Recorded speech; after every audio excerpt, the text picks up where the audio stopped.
On August 15, 1977, a radio observatory in Ohio picked up the strongest extraterrestrial broadcast ever captured. For a full 72 seconds, an unknown source blasted a message our way on the precise wavelength ideal for interstellar chatter. The scientist who spotted it was stunned and simply scribbled a single term on the datasheet: "Wow." For nearly 5 decades, its origins stayed a total enigma until just recently. Harvard's Avi Loeb, an astrophysicist, released some chilling computations that tie it all together. Right on that summer day in 1977, this entity hovered about 600 astronomical units from us, aimed straight at our planet. Today, it's hurtling into our solar system at 60 kilometers per second. We know it as 3I Atlas, a massive body larger than the island of Manhattan. The figures don't deceive. There's only a 0. 66 likelihood this is mere chance. That leaves a 99.4 probability that 3I Atlas was behind that transmission. But the real horror kicks in here. This intruder doesn't act like any comet on record. It's spewing pure nickel, free of iron, a trait linked solely to heavy industry. Instead of a trailing coma, it sports forward-facing lights. Its path lines up flawlessly to skim past Mars, Venus, and Jupiter. In 29 days, come October 29th, it'll slip behind the sun, vanishing from our view and leaving us blind to its next moves. Experts are clashing publicly over the implications. NASA insists it's merely a comet, yet they can't account for the nickel emission. They can't justify the flight path either. Nor can they make sense of why it revealed itself 48 years back with a blast rivaling a nuclear reactor's output. Time's running short. We've got under a month until 3I Atlas fades into shadow. And should Avi Loeb's predictions hold, the world as we know it shifts forever. This is the narrative they're desperate to suppress. If this tale hooks you like it did me, smash that like button and subscribe. We're diving in deep. Drop a comment, where you're tuning in from, the local time, and the strangest encounter you've ever had. Chapter 1. Decoding the 3I Atlas broadcast and shattering the 48-year puzzle. Let me guide you through Avi Loeb's breakthrough. Once you grasp the data and the spatial setup from 1977, it'll hit you. This isn't some fluke of the cosmos. We're facing an event that shatters all our statistical expectations. September 29th, 2025. That's the date Loeb dropped his analysis. The urgency stems from 3I Atlas closing in rapidly. His findings in that study bridge two of astronomy's greatest riddles.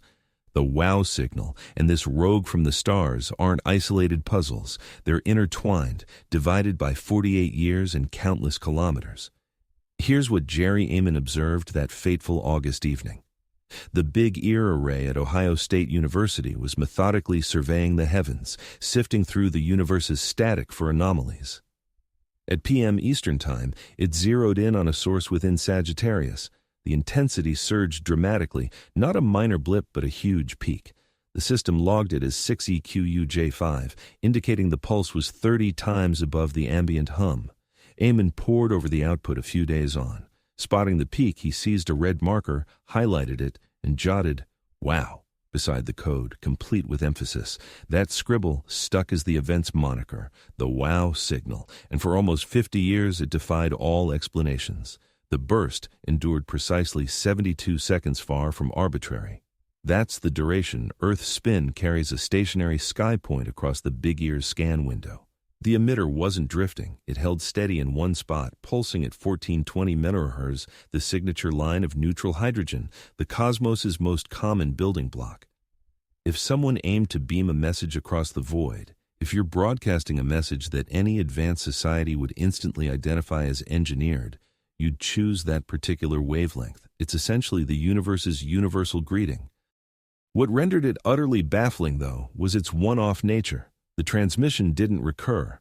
Scientists directed every telescope they had toward that precise location in Sagittarius. Zero activity. Dead air. For the last 48 years, experts in the field have monitored that region obsessively. Each scan yields the same result: emptiness. It felt like some entity in the void had waved hello just once before vanishing into eternal hush until Avi Loeb ran the calculations. Loeb isn't some outsider. He holds the Frank BBE Jr. Professorship in Science at Harvard University, once led the astronomy department there, and chaired the board on physics and astronomy for the National Mies. With more than 900 publications to his name, he's no amateur spinning wild theories from a dimly lit cellar. He embodied mainstream astrophysics, or at least he did, right up until he posed inquiries that left his peers uneasy. His query regarding 3I Atlas was straightforward. Where exactly was this body positioned back in August 1977?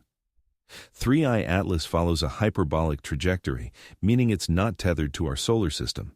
It originated from the depths of interstellar space. It's traversing our neighborhood now, and soon it'll depart for good. Thanks to its hyperbolic path, we can pinpoint its location at any moment, whether in the past or ahead, with remarkable accuracy. The equations are straightforward. Gravity's laws don't deceive. Loeb worked the trajectory in reverse.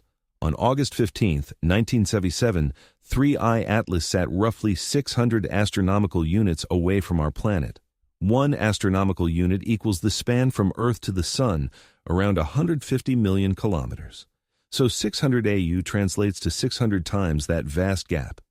It was drifting far into the solar system's fringes, navigating the shadows past Neptune's path, beyond Pluto, in that immense void where our sun appears merely as one more distant light. But the remoteness isn't what stuns. The real jaw-dropper is the alignment. The WOW signal emerged from celestial coordinates of 19 hours, 25 minutes, right ascension equivalent to 291 degrees and 27 degrees declination. Those figures lock in a unique vector across the cosmos, akin to sky-based latitude and longitude on the stellar dome. 3 days prior, on August 12, 1977, just before the signal's pickup, 3I Atlas occupied right ascension 19 hours 40 minutes, or 295 degrees, with declination at 19 degrees. Pause to let that register. The emission traced to 291 degrees right ascension and 27 degrees declination. Meanwhile, 30th Atlas hovered at 295 degrees right ascension and 19 degrees declination. That's a mere 4-degree offset in right ascension and 8 degrees in declination. On the grand canvas of the heavens, 4 degrees by 8 degrees is negligible. The whole celestial sphere spans 360 degrees horizontally and 180 degrees vertically. We're dealing with a matchup where the source and the wanderer diverged by under 10 degrees amid a backdrop of tens of thousands of square degrees. Loeb crunched the odds. For any 2 arbitrary points in the sky, what's the likelihood they'd align this closely? It comes out to 0, 6 to fewer than 1 in 160 shots. In other terms, there's a 99. 4 chance this isn't random luck. Consider the implications. An extrasolar visitor, journeying across the galaxy for eons, perhaps millions or billions of years, winds up mere degrees from the very site where we caught our sole, verified hint of an alien broadcast. And it was right there, precisely when the pulse arrived. Yet Loeb pressed further. He probed what sort of emitter could generate the WOW signal from 600 AU out. The observed strength of the WOW signal fell between 54 and 212 Jansky. A Jansky measures radio flux density in astronomy. From that far off, to achieve such strength here, the originator would require an energy emission of 0.5 to 2 GW. 2 gigawatts that rivals a major nuclear facility's capacity. It's beyond what the Hoover Dam produces. And all that was focused on one narrow band, the hydrogen emission, precisely directed toward our planet. No natural cosmic phenomena behave this way. Pulsars broadcast over a wide spectrum of wavelengths. Quasars follow suit, magnetars too. Natural radio emissions tend to be disorganized, spanning broad bands, and erratic. Yet the WOW signal was tightly focused, steady, and pointed right at us. It bore every sign of deliberate engineering. Today, we can pinpoint its origin, or at least the location from which it was dispatched. The transmission also exhibited a blue shift of roughly 10 kilometers. Blue shift indicates the emitter was heading our way. The Doppler shift alters electromagnetic waves to shorter lengths when the source approaches. The WOW signal's blue shift matched an inbound velocity of 10 kilometers. 3I Atlas is closing in on the sun at around 60 kilometers. The observed shift is less than anticipated, yet it falls within a similar range, the same scale. Loeb highlights this in his analysis.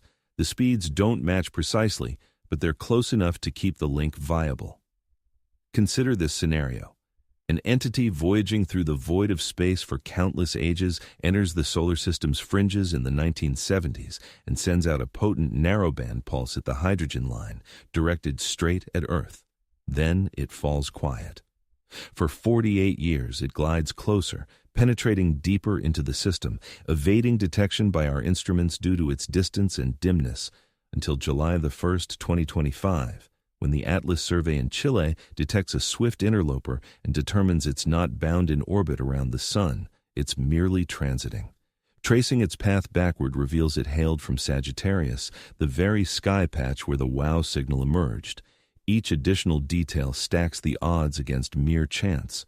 Origin from the identical zone, timing, blue shift. Energy demands aligning with engineered origins. Any single element might be shrugged off. But collectively, this challenges Loeb's detractors, as vague dismissals won't suffice. Claiming it's merely a comet won't quiet the inquiries. The equations are out there. The trajectory info is public. Verify the math yourself, and you'll arrive at the identical conclusion. This is either astronomy's wildest fluke, or 3I Atlas revealed its presence in 1977, and we're only piecing it together now. But supposing it's no fluke, if this intruder truly originated that pulse, the pressing query arises. Why? Why reveal and then vanish into silence? Why transmit a single message and cease? What's the intent behind a salutation left unanswered?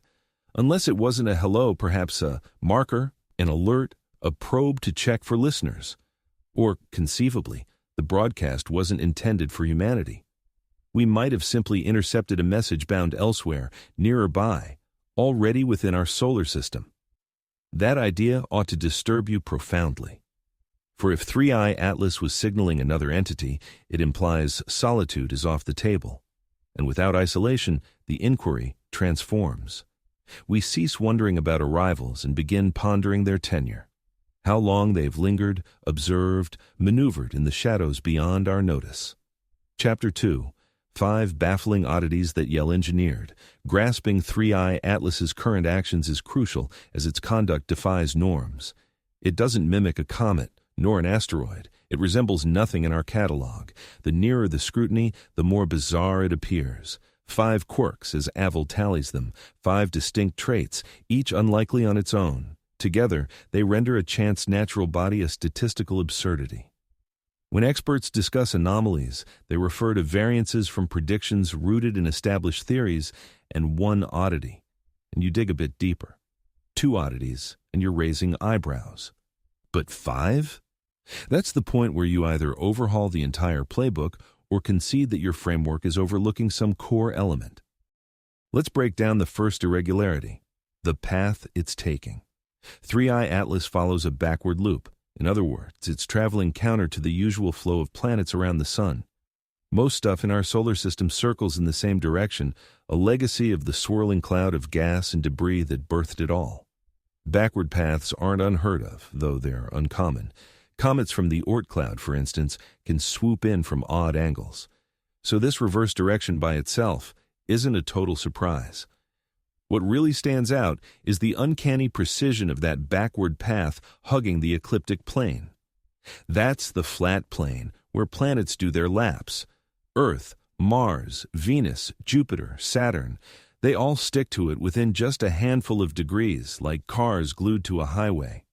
3I Atlas is zipping backward right along that same highway without veering off. The tilt of its orbit relative to the ecliptic is a mere 5 degrees. For something barreling in from beyond our system, that's freakishly spot on. Random visitors from interstellar space should hit from all sorts of angles. Most of the sky doesn't line up with that plane at all. The odds of a haphazard path matching the ecliptic within 5 degrees? Roughly 1 in 500, we're already venturing into unlikely territory. The second quirk, the schedule. 3I Atlas isn't merely synced with the plane, it's showing up right when it'll swing near several planets. Near here means tens of millions of kilometers in cosmic scale. Come October 3rd, 2025, just a few days away, it'll zip within 29 million kilometers of Mars. That's near enough for orbiters around the red planet to snap detailed shots. But Mars isn't the lone close call. Its route also brushes past Venus and Jupiter. Not simultaneously, since the worlds are spaced out along their paths, but the shape of 3I Atlas's orbit clips close to all three of theirs. If you kept the path fixed, but shuffled the entry time randomly, the chance it'd pass this snug to Mars, Venus, and Jupiter is about 1 in 20,000. Now we're layering the odds. 1 in 500 for the path's fit, 1 in 20,000 for the arrival window. Multiply them, and you're nearing 1 in 10 million for pure chance, and that's not all. The third puzzle, the vanishing routine. 3I Atlas hits its perihelion closest point to the Sun on October 29, 2025. That's prime time for a comet to shine as solar heat ramps up activity, blasting out gases and particles in a spectacular display. For this one, perihelion comes at roughly 1.4 AU, just shy of Mars's orbit, near enough for prime viewing. Yet we won't catch a glimpse, because on that date, 3I Atlas will lurk on the Sun's far side from our vantage. The Sun blocks the direct view, cutting off sightlines for weeks before and after. It'll be out of reach from ground-based scopes and inter-system probes alike. This setup screams opportunity for stealth. If it were an alien probe aiming to tweak its course unseen, perihelion would be ideal. A thrust there, leveraging the Sun's pull in what's known as a solar Oberth maneuver, maximizes velocity shift with minimal effort. You gain far more delta V for the fuel expended. It takes a lot more propellant when you're stuck in the Sun's gravitational pull during engine burns. Should 3I Atlas perform any adjustments while concealed behind the Sun, we won't detect it until it swings back into view come December. At that point, a shifted trajectory might send it off in any direction imaginable. Such precise scheduling seems intentional. Picture an interstellar visitor journeying across eons, perfectly aligning its solar flyby to overlap exactly when it's out of Earth's sightline. Perhaps it's sheer chance, or perhaps it was orchestrated that way. Next up, Anomaly 4, the backward tail. We all know comets sport tails, it's textbook stuff. Those tails stream outward from the Sun due to solar winds and radiation shoving gas and particles away. They function like cosmic windsocks, always oriented anti-sunward. This is straightforward comet science, documented for ages, nothing out of the ordinary. Yet 3I Atlas lacks a standard tail. Instead, it displays something peculiar. On July 21, 2025, the Hubble Space Telescope snapped a photo of 3I Atlas, revealing a droplet-like envelope of dust encasing the core. However, this envelope isn't even. There's denser material ahead toward the Sun compared to the rear. Dust appears to shine in front of the nucleus, resembling forward beams. That's inverted. That's incorrect. Particles ought to lag behind, propelled rearward by radiation to form a trailing streamer along the path. But here, the brightness leads, suggesting internal emission projecting ahead. One theory from Loeb proposes this. If the core isn't rotating, maintaining a constant sun-facing side, the sunlit portion stays constantly warmed while the dark side remains frozen. Sublimation on the heated face would vaporize ice straight to gas, hauling dust along in the process. Without rotation, this venting occurs solely on the forward flank, generating a leading radiance rather than a rearward sweep. Still, that scenario demands tidal locking, akin to how the Moon eternally presents one side to Earth. Tidal locking arises from prolonged proximity to a massive body, where gravitational tugs gradually synchronize the smaller object's spin to its orbit. But 3I Atlas isn't in orbit, it's just transiting. No opportunity for such locking to develop. So what halted its rotation, if not intentional design? What if it's purposefully holding a steady pose, directing one surface sunward, perhaps fitted with solar arrays, detectors, or a broadcaster? The radiance poses its own riddle. Hubble's shot reveals no clear backward extension. For an active comet this far out, beyond 4 AU from the Sun, you'd anticipate a robust dust wake by now. Yet, it's absent, or at best, dimly faint. The luminosity clusters near and before the core, failing to trail aft. This clashes with typical comet behavior. It aligns with an alternative. Anomaly 5. The density issue. On September 25, 2025, Loeb teamed up with Richard Clue and Peter Vey for another study, dissecting 3I Atlas's path in minute detail via inputs from 227 global observatories. They amassed over 4,000 sightings from May 15th through September 23rd. The focus was on anomalous accelerations beyond gravity's influence. Such non-gravitational forces stem from comet jets. Escaping gases act like microthrusters, nudging the body slightly astray from pure orbital mechanics. Standard fare for comets: track the positions sequentially, contrast against gravity-only projections, and the offset reveals the outgassing's propulsive kick. 3I Atlas is shedding. The James Webb Space Telescope detected roughly 150 kg per second of gas escaping into space. That's like a powerful stream of substance erupting from its exterior. With such significant material ejection, you'd anticipate noticeable non-gravitational motion. Those outflows ought to nudge the core, leading to minor shifts in its path. Yet Loeb and her team observed none whatsoever. Nothing. The trajectory of 3I Atlas adheres strictly to classical Newtonian forces, right down to the limits of detection. Even with 150 kilograms of mass departing, the body shows no extra push. This points to a single conclusion. It's far too hefty for the emissions to budget. The force from the gas release is insignificant next to the core's immense resistance to change. Crunching the numbers based on the observed ejection rate and the cap on any motion yields a lower bound for 3I Atlas's mass. No less than 33 billion tons. 33 billion tons that rivals the weight of an entire mountain range.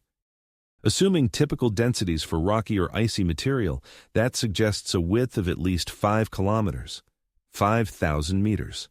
Should 3I Atlas prove a compact body spanning 5 kilometers, it'd be colossal, dwarfing earlier interstellar intruders. Oumuamua, the inaugural such visitor spotted in 2017, was pegged at just a few hundred meters in length. 2I Borisov, the interstellar comet found in 2019, featured a core perhaps half a kilometer wide. 3I Atlas would be tenfold broader, packing 1,000 times the bulk and mass. But here's the catch with the stats. Tiny items vastly outnumber giants. In the asteroid belt, the Kuiper belt, or the vastness between stars, sizes obey a power law distribution. For each massive chunk, countless tinier ones exist. We've spotted 3 interstellar wanderers so far. The first 2 were petite. Now the latest turns out 5 kilometers or bigger. That's upside down. We'd expect to stumble upon hordes of minuscule interstellar travelers long before nabbing one this grand. The odds of picking up a 5-kilometer specimen in a trio of detections are vanishingly slim, unless 3I Atlas isn't just any stray boulder, unless its scale isn't happenstance, unless it's built big on purpose to haul payload, because it serves a function demanding heft and form. Layer up all 5 oddities: the alignment with the ecliptic plane, 1 in 500 shot; the rendezvous timing with planets, 1 in 20,000; the closest solar approach that conceals it from view at the pivotal instant; the frontal brightness that bucks comet norms; the bizarre heft that bucks population trends.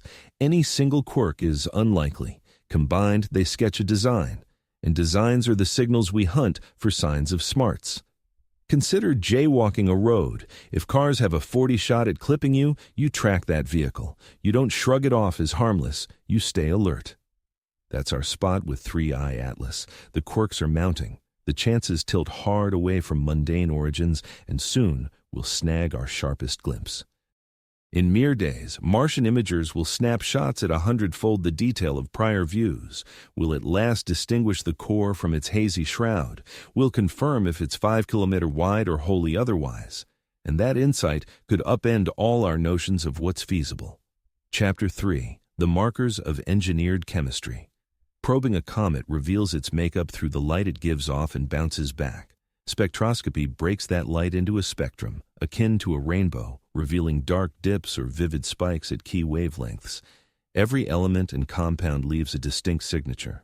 Sodium shines yellow, hydrogen flares red, water displays telltale infrared patterns. By noting which bands appear or vanish, you can infer the ingredients. Comets consist of frozen water laced with rock, plus traces of carbon dioxide, carbon monoxide, methane. Comets consist of frozen gases like water, carbon dioxide, ammonia, along with dust particles composed of silicates and organic materials. As a comet draws near the sun and warms up, these ices undergo sublimation, shifting straight from solid form to vapor without passing through a liquid phase. The released vapor drags along dust particles, which together create the comet's coma and tail. Scientists determine a comet's makeup by examining the spectral patterns of this ejected gas and dust. Since its initial detection, 3I Atlas has drawn attention from various observatories. The Hubble telescope captured images in visible wavelengths, while the James Webb Space Telescope examined it in the infrared range. At Chile's Very Large Telescope, researchers recorded spectra highlighting emission features from particular molecules. Meanwhile, NASA's SphereX mission gauged its intensity across several infrared bands.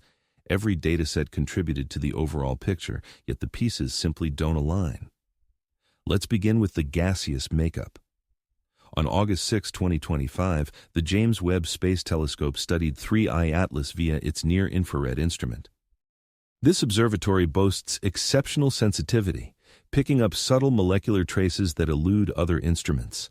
The resulting spectrum disclosed carbon dioxide, water vapor, carbon monoxide, and carbonyl sulfide common elements in comets, though the proportions were off-kilter.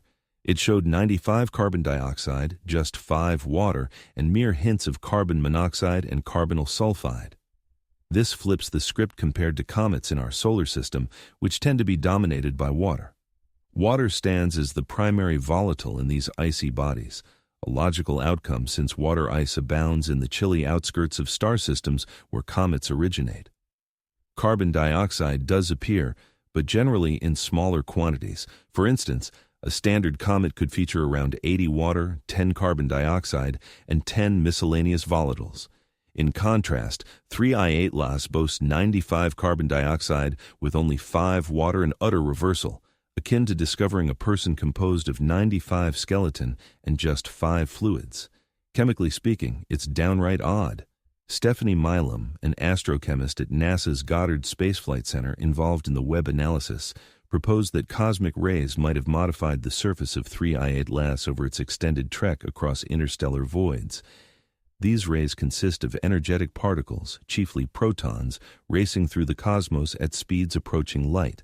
Upon impacting icy surfaces, they disrupt molecular links and forge novel substances. Across millions or even billions of years, such exposure might gradually transform the outer layer, shifting portions of water ice into carbon dioxide and related materials. Milam described this as a cooked shell. It's a plausible idea, yet it faces challenges. For one, cosmic ray impacts primarily alter the exterior, leaving the core untouched. As outgassing begins, the outer crust should vaporize rapidly, revealing unaltered inner ice. Consequently, the spectral profile ought to shift gradually, beginning heavy on carbon dioxide and moving toward water dominance as the shell erodes. However, 3I Atlas has been venting for months, and its spectrum remains overwhelmingly carbon dioxide-based. In fact, carbon dioxide output seems to ramp up further as it nears the sun. Additionally, prior interstellar visitors haven't exhibited this trait. The earlier comet 2I Borisov mirrored solar system types, rich in water with standard volatile balances. If ray-induced alteration were standard for such wanderers, why does Borisov appear typical while 3I Atlas stands out? The scale of the anomaly, 95 carbon dioxide, is staggering. Transforming so much water, ice demands prolonged, fierce irradiation, and even so, you'd anticipate a blend of byproducts, not predominantly one compound. The reactions don't fully balance out. Perhaps cosmic rays did bake the exterior. Alternatively, 3I Atlas could have originated in a star system where carbon dioxide ice outnumbered water ice, possible in specific thermal regions of a protoplanetary disk. Still, that's atypical. Water prevails due to oxygen's prevalence and hydrogen's dominance as the universe's top element. Producing a carbon dioxide-heavy comet requires unique circumstances. It's feasible, yet far from typical. Perhaps the carbon dioxide isn't simply escaping from ice. It could stem from alternative mechanisms. Think chemical interactions, breakdown of organic substances, or even something engineered like a propellant. Carbon dioxide serves as a propellant in spacecraft thrusters. It's reliable, straightforward to handle, and delivers solid propulsion. If 3I Atlas were a vessel, releasing carbon dioxide could enable subtle adjustments without the glaring flare of traditional rocket plumes. That's just conjecture, of course. I'm not asserting it's fact. I'm highlighting how the prevalence of carbon dioxide stands out as unusual, and our current theories fall short of complete conviction. Hold on to that idea while we explore further oddities. Next, consider the nickel. On August 25, 2025, the Very Large Telescope in Chile examined 3I Atlas via its UVS spectrograph. UVS refers to the ultraviolet and visual channel spectrograph, a precise tool capable of discerning subtle spectral features. The group, headed by Rohan Rahat Gamar and Thomas Pouzier, spotted emission lines from nickel atoms within the coma. They identified 22 clear spectral lines, all aligning with neutral nickel fluorescing due to solar ultraviolet radiation. The presence of nickel was unmistakable. Finding nickel in comets isn't surprising. These objects carry dust particles composed of rocky and metallic components. When exposed to heat from sunlight or impacts in the coma, they liberate atoms of diverse elements. Nickel counts among them. It's appeared in spectra from previous comets. Elements like sodium, iron, magnesium, calcium, and nickel routinely emerge in cometary observations with thorough analysis. The real surprise? The Very Large Telescope picked up nickel but missed any sign of iron. Iron typically accompanies nickel, given their chemical resemblance and shared origins in stellar nucleosynthesis. A supernova from a massive star generates both in comparable quantities. Our solar system, and likely others, carries forward that balance. In rocky formations, be they planets, asteroids, or comets, iron and nickel coexist. Detailed studies of every known comet reveal both metals. Iron might dominate at times, nickel at others, but the duo is constant.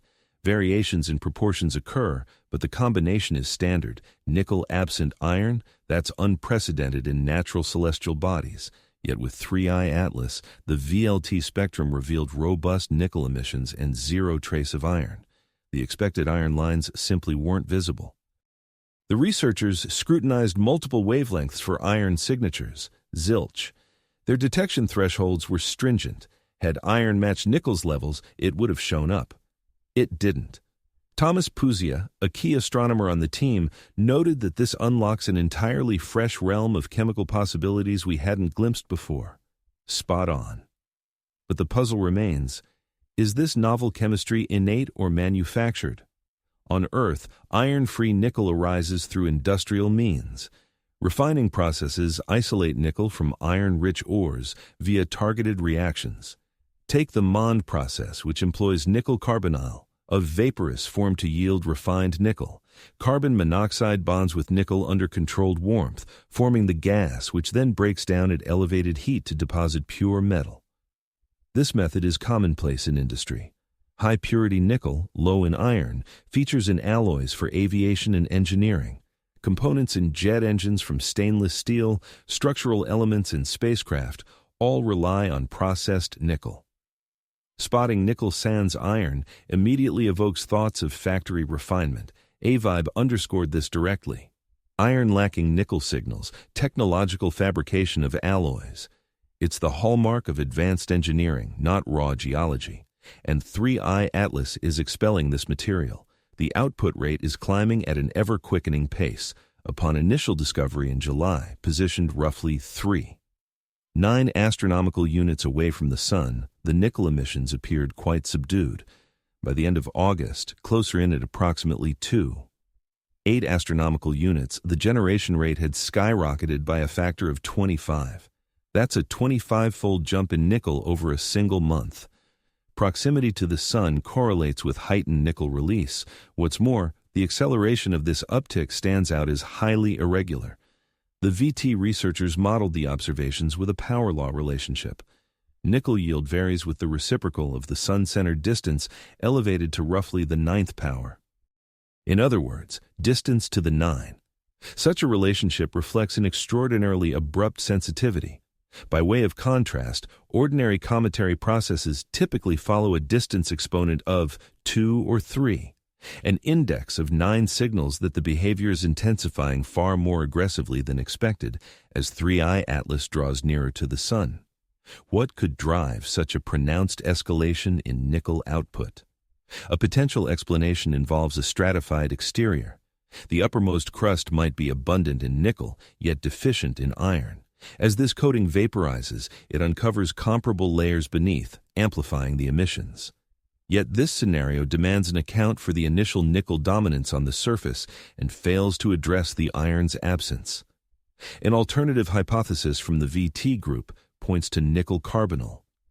Should the exterior harbor nickel carbonyl compounds, these would prove highly unstable, evaporating at minimal temperatures, far below those for water ice. As a result, nickel carbonyl might vent steadily even from great distances. With rising warmth, the release surges dramatically. Decomposition of nickel carbonyl liberates nickel particles that glow under solar radiation, yielding the detected spectral features. This compound is legitimate and established. It's employed in manufacturing for purifying nickel.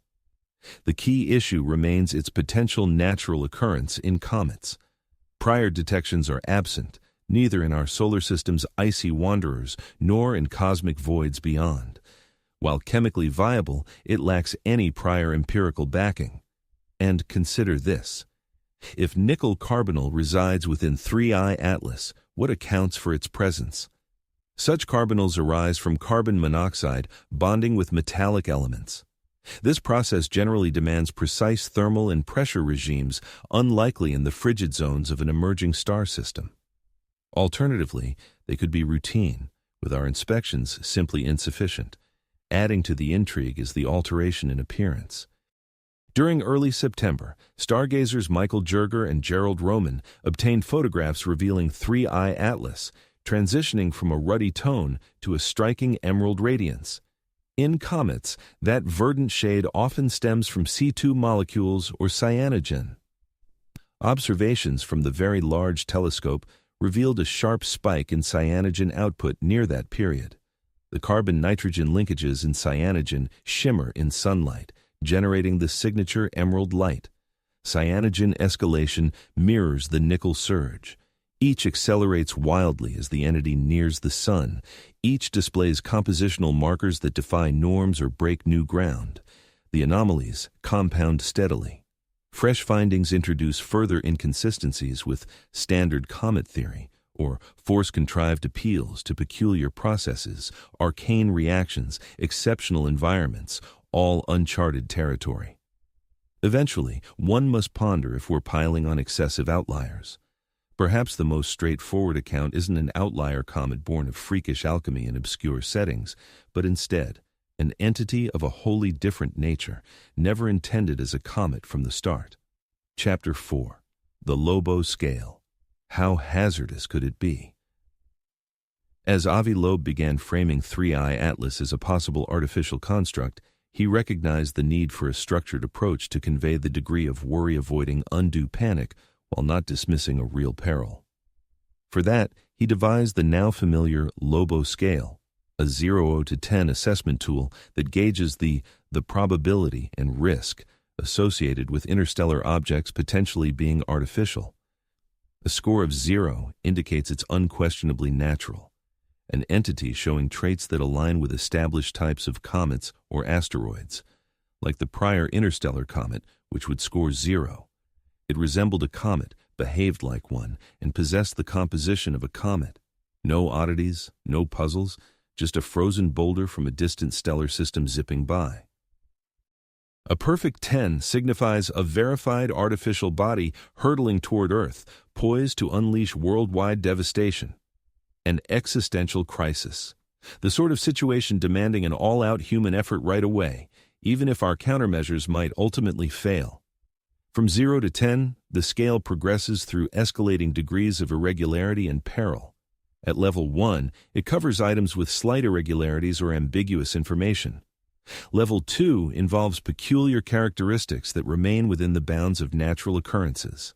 Level 3 signals ongoing oddities, traits that test our theories without yet requiring a tech-based rationale. Level 4 is precisely where 3i Atlas currently stands. Per Loeb, this level denotes several unexplained anomalies that resist natural interpretations. A trend surfacing that hints at a potential man-made source, though unverified. 40 chance it's technology. 60 chance it's natural, yet extraordinarily bizarre. Pause to consider that. 40. Imagine standing at a crosswalk and someone warns of a 40 risk of getting struck by a vehicle. You wouldn't step out. You'd hold back. You'd observe. You'd treat the hazard with gravity, despite the odds favoring your safety. Level 5 would activate if fresh data shifts the odds beyond 50. Greater oddities, bolder indicators, actions defying all recognized natural mechanisms.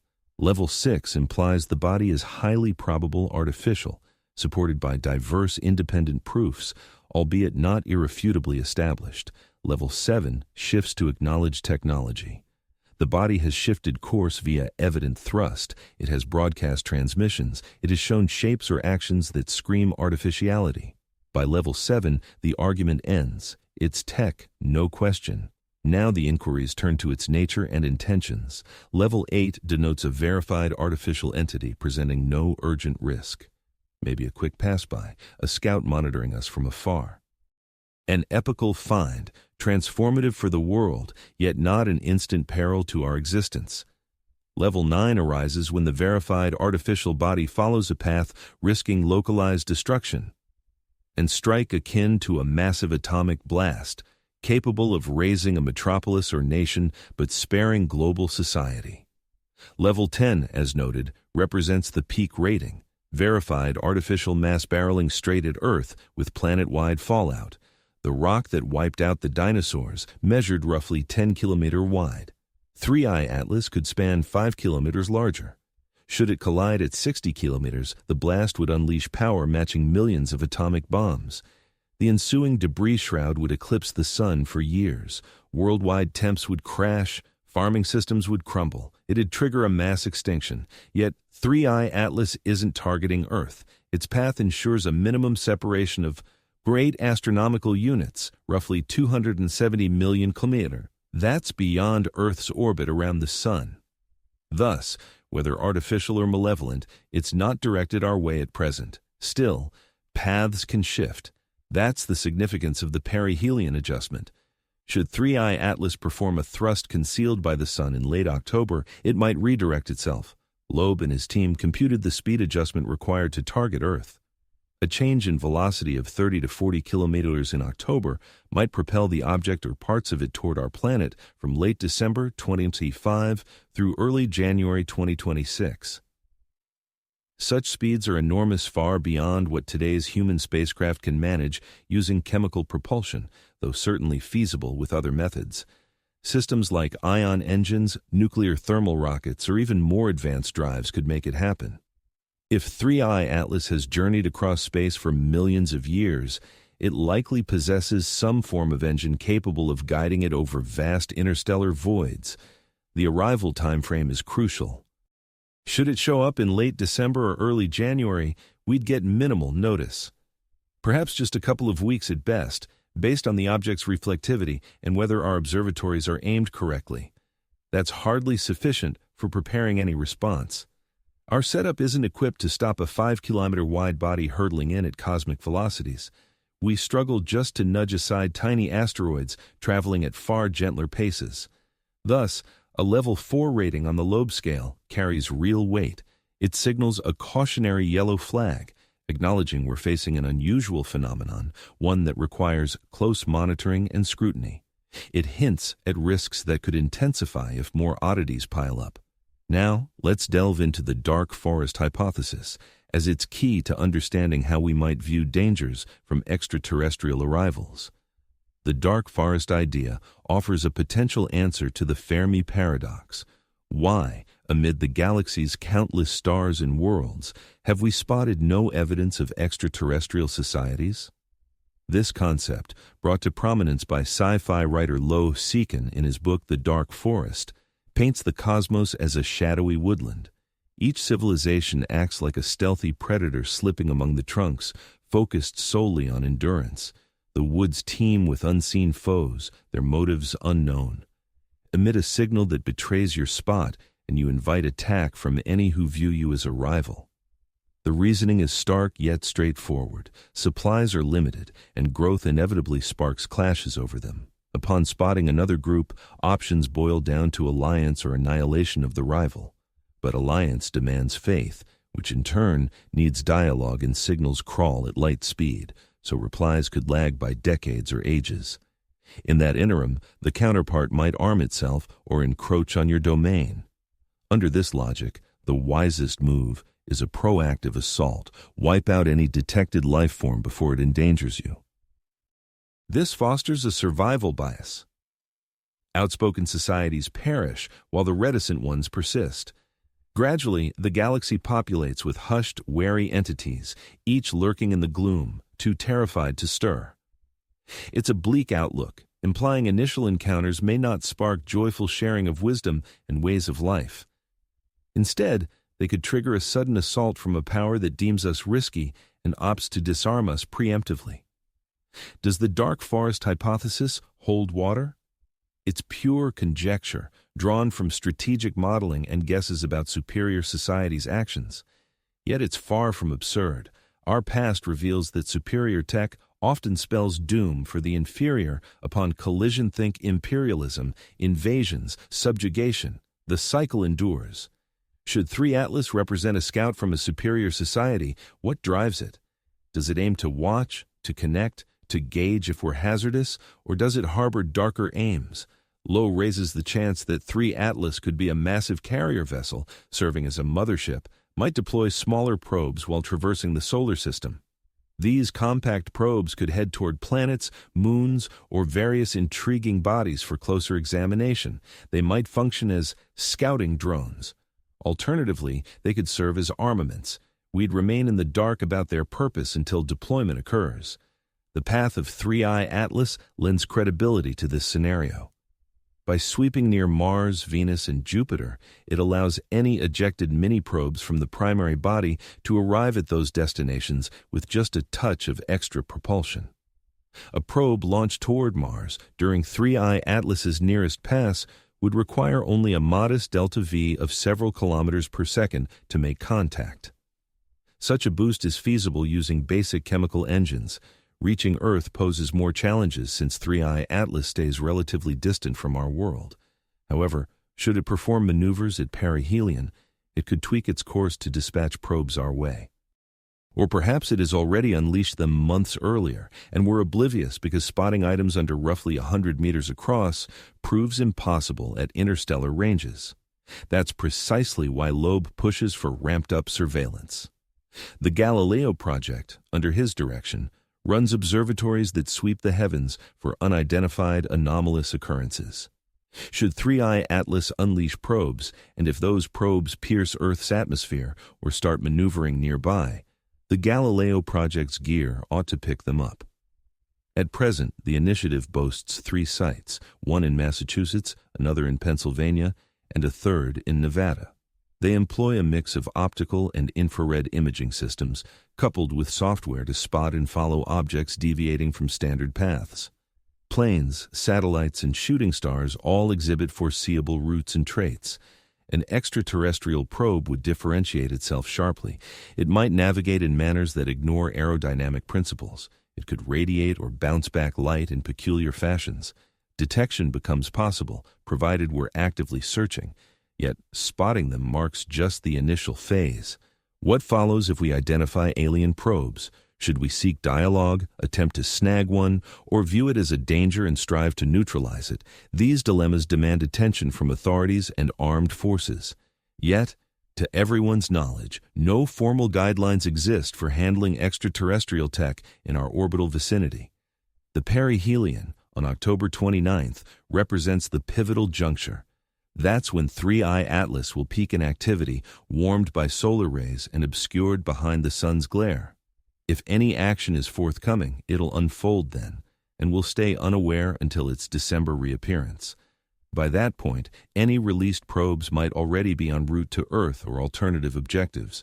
Preparation must happen immediately, not in hindsight. Chapter 5. October 3rd, the Mars Encounter. This week, at this very moment as you hear this, 3I Atlas is drawing near Mars. In mere days or even hours based on your listening time, the entity will glide within 29 million kilometers of the Crimson World. That distance may seem vast, but astronomically speaking, it's remarkably intimate, near enough for Mars-orbiting probes to snag photos with exceptional clarity.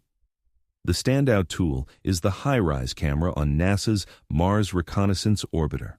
HiRISE abbreviates to High Resolution Imaging Science Experiment. It ranks among the mightiest imaging devices ever dispatched to a distant planet. Built to survey potential rover touchdown zones, it discerns Martian terrain details down to 1 meter from its vantage. But come October 3rd, HiRISE won't train on Mars. It'll focus on 3I Atlas. From 29 million kilometers away, it'll yield a pixel scale of around 30 km. In other words, every pixel will cover approximately 30 km across the object's exterior. A 30 km per pixel scale pales against the razor-sharp Mars shots revealing lone rocks, but for an interstellar visitor, hurtling at 60. This speed in kms marks a true breakthrough. No probe has ever approached an interstellar intruder this intimately before. Back when Oumuamua zipped by in 2017, we spotted it only after perihelion, as it was already heading away from the Sun. Ground-based scopes gave us fuzzy shots, insufficient for picking out any details on its exterior. 2I Borisov got a closer look, yet still just from terrestrial observatories, with constraints on clarity. 3I Atlas stands apart. Probes are stationed close to Mars, and 3I Atlas will swing right past them. At last, we'll capture a sharp view of such a cosmic wanderer. We'll distinguish the core from its enveloping dust haze. We'll observe the form, the exterior details, the way light scatters across it. Should major formations exist on its skin, or if it's more than a basic jagged mass of stone and frost, HiRISE ought to spot them. What exactly are we hoping to uncover? A few key aspects. Start with dimensions. Estimates for 3I Atlas's core now span from roughly 5 kilometers to 5 kilometers across. That's a massive gap in knowledge. HiRISE will refine this by gauging the sunlight bounce back from the most luminous spots and applying a plausible albedo for the exterior's reflectance. Scientists can then derive the core's total surface. From that area plus a presumed form, they derive the width. Should the core prove toward the upper limit, 5 kilometers or bigger, the density issue sharpens dramatically. As noted before, encountering an interstellar body this massive so soon in our surveys defies probability, bolstering claims that 3I Atlas isn't mere debris, but an engineered creation. Next, the form. Typical comets and asteroids display lumpy, spud-like outlines, pocked exteriors, and rugged landscapes. They're often loose aggregates of bits bound by self-gravity or solid slabs of material scarred by eons of collisions. If 3I Atlas boasts an unusually uniform contour, perhaps round, tube-like, or with smooth planes and crisp borders, that signals something unusual. Man-made items exhibit designs absent in nature. Consider Oumuamua. It appeared stretched, with an aspect ratio around 10:1, resembling a cigar or disc based on the view. Certain experts proposed it as debris from a world ripped by gravitational stresses. Others floated it as a solar sail, a slim mirror for thrust via photon pressure. No consensus emerged thanks to the poor resolution. We lacked the finesse to parse the options. For 3I Atlas, we could gain that precision at last. If HiRISE reveals orderly contours or symmetries beyond natural formation, dismissal becomes untenable. Then, the dust envelope. HiRISE should reveal the particles' arrangement encircling the core. Does it spread evenly? Does it cluster in particular ways? Are there streams or sprays bursting from targeted surface spots? Comets frequently feature outburst zones where buried volatiles vaporize.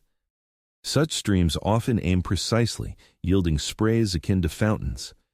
If 3I Atlas's dust shows odd patterns, like sprays aimed illogically for passive venting, it adds another oddity. Say, if streams veer laterally or rearward against the sun, that hints at controlled motion over mere evaporation. Finally, advanced scouts. This remains conjectural, yet crucial. If 3I Atlas has deployed tiny drones, and if they're outpacing the primary body along paths directed from its position in orbit around Mars, HiRISE could potentially spot them. Telescopes on the ground struggle to make out anything smaller than roughly 100 meters across at Mars's distance.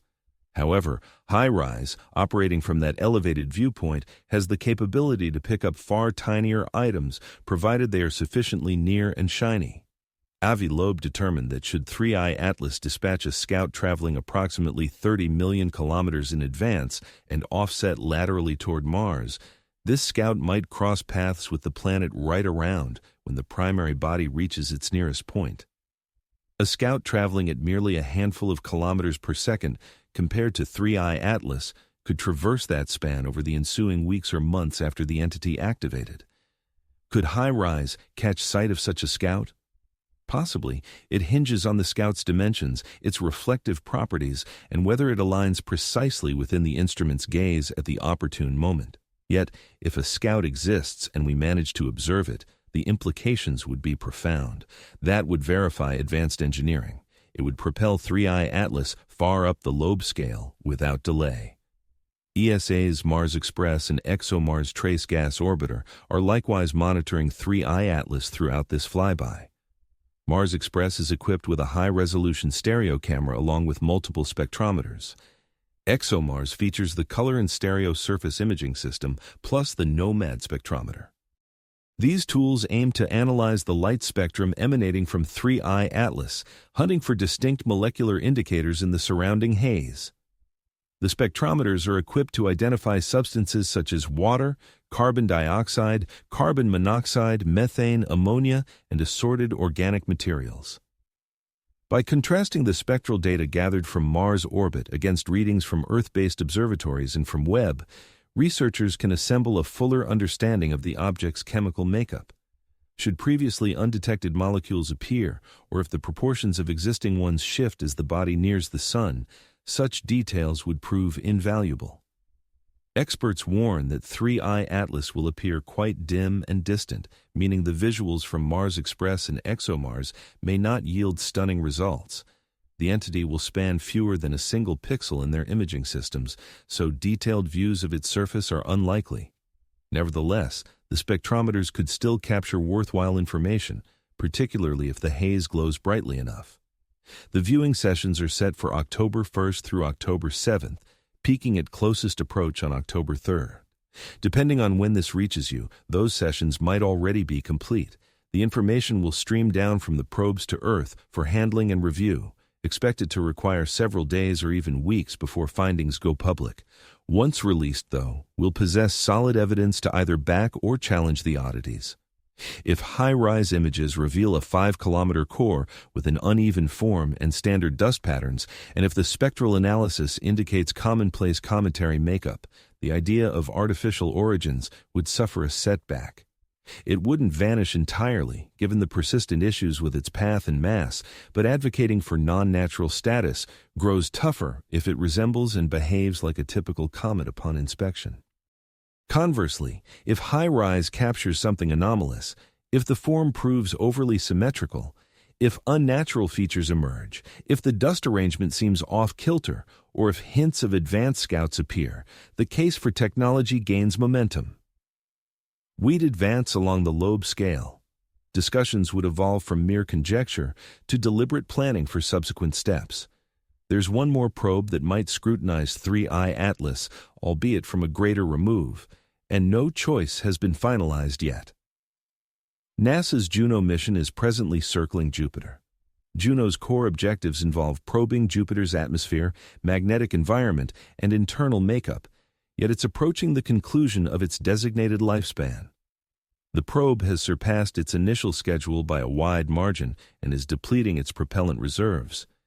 In March 2026, 3I Atlas will swing by Jupiter at a distance of about 25 million kilometers. that isn't quite as near as, although the flyby of Mars is over, the object remains near enough for Juno's onboard tools to study it effectively. Equipped with imaging systems, spectral analyzers, and a sensor for particles, the probe could delve deeper into the makeup of the comet's atmosphere, assessing isotope proportions and subtle chemical traces that ground-based telescopes struggle to pick up. Avi Loeb and fellow researchers have pushed for altering Juno's course to rendezvous with 3I Atlas. This would involve adjusting its flight path through a propulsion burst from the spacecraft's thrusters, steering it nearer to the target. The adjustment must occur promptly, sometime in mid-September or the start of October, to align with the March flyby. Following that close pass, Juno wouldn't possess sufficient propellant to swing back into Jupiter's gravitational pull. The mission would essentially be expended for this single chance at scrutiny. NASA hasn't greenlit the diversion yet. Weighing the options is tricky. The probe continues to gather crucial insights on the gas giant. Wrapping up the operation prematurely to pursue a visitor from beyond our system carries real risks. Should 3I Atlas prove to be just an ordinary icy body, experts might debate if forfeiting Juno was justified. Yet if 3I Atlas reveals itself as truly remarkable, the insights from a near miss could prove invaluable. The current scans from Mars are poised to sway NASA's choice. Should the October 3rd findings reveal notable oddities, the argument for rerouting Juno gains serious momentum. Conversely, if everything appears routine, the agency is likely to prioritize Jupiter studies. Regardless, we'll soon uncover far more details about this enigma. Chapter 6.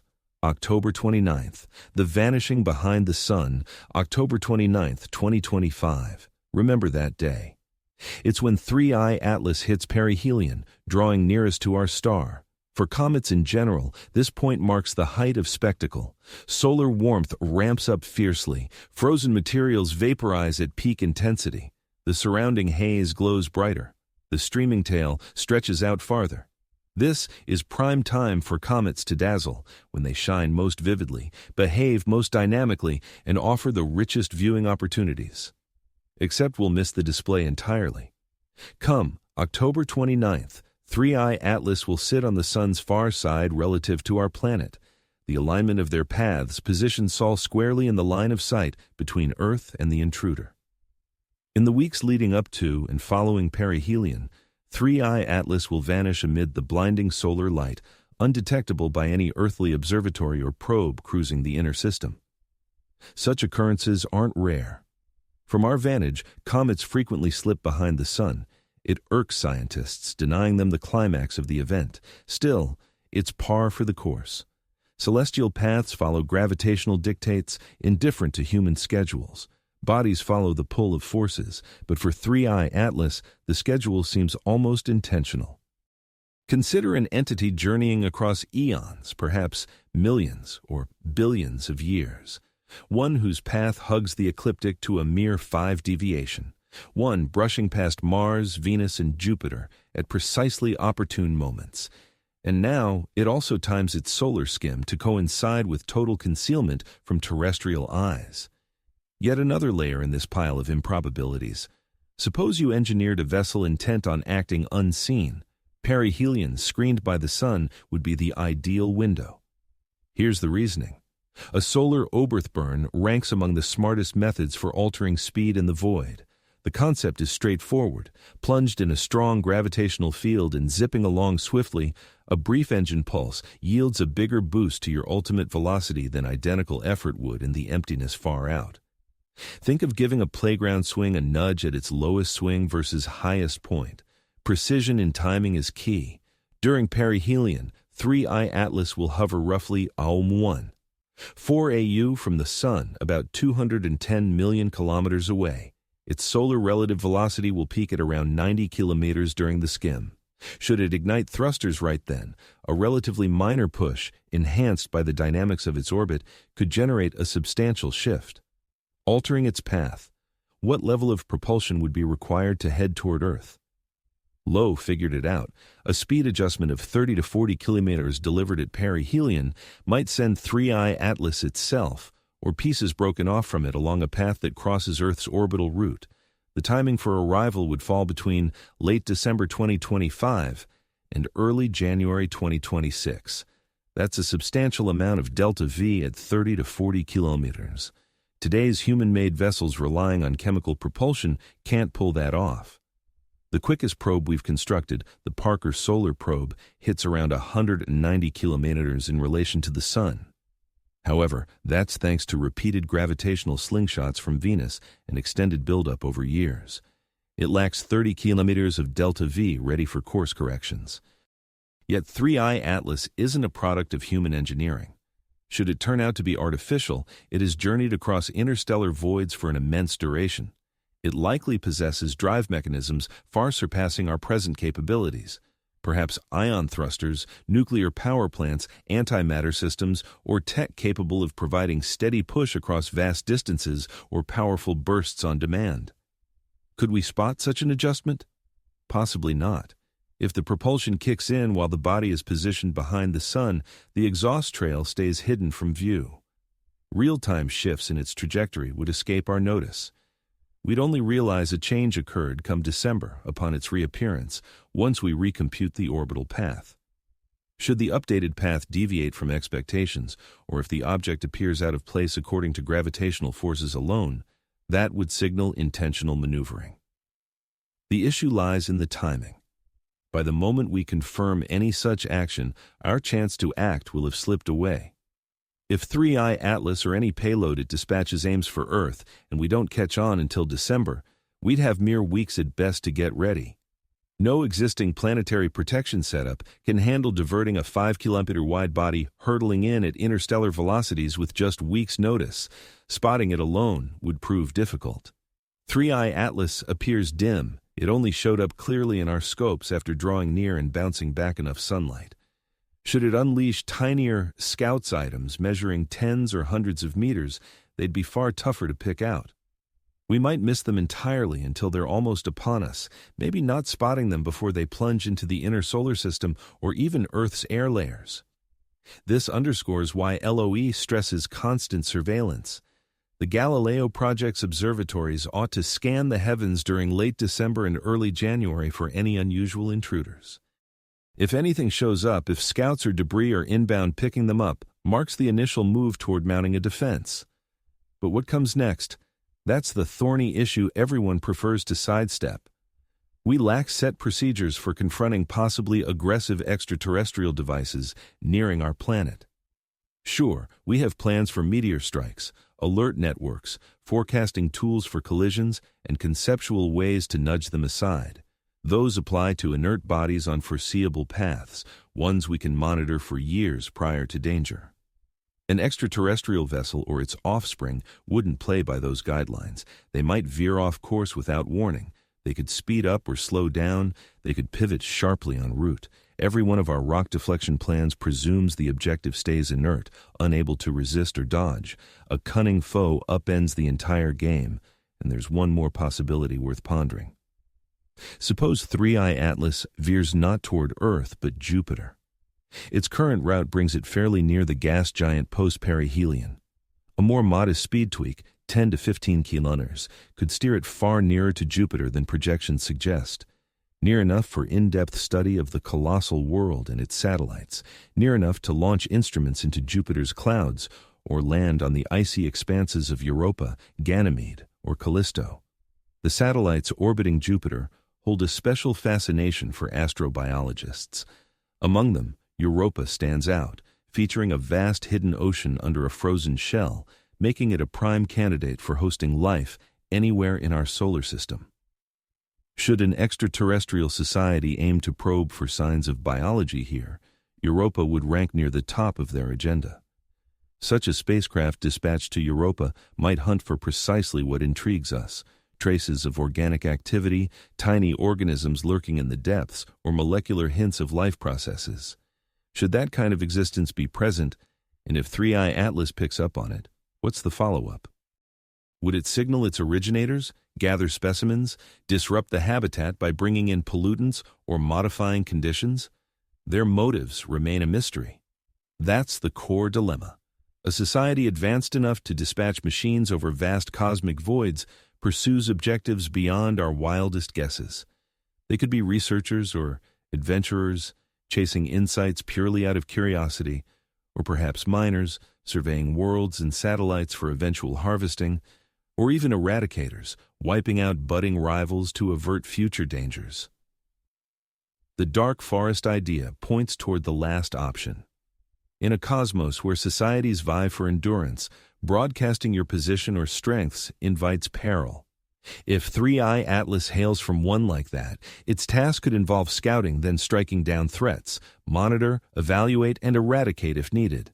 This reads like a tale from speculative fiction. It comes off as overly suspicious, yet earthly records reveal that when advanced societies clash with primitive ones, the weaker side usually suffers gravely. Nothing suggests this dynamic shifts on cosmic scales.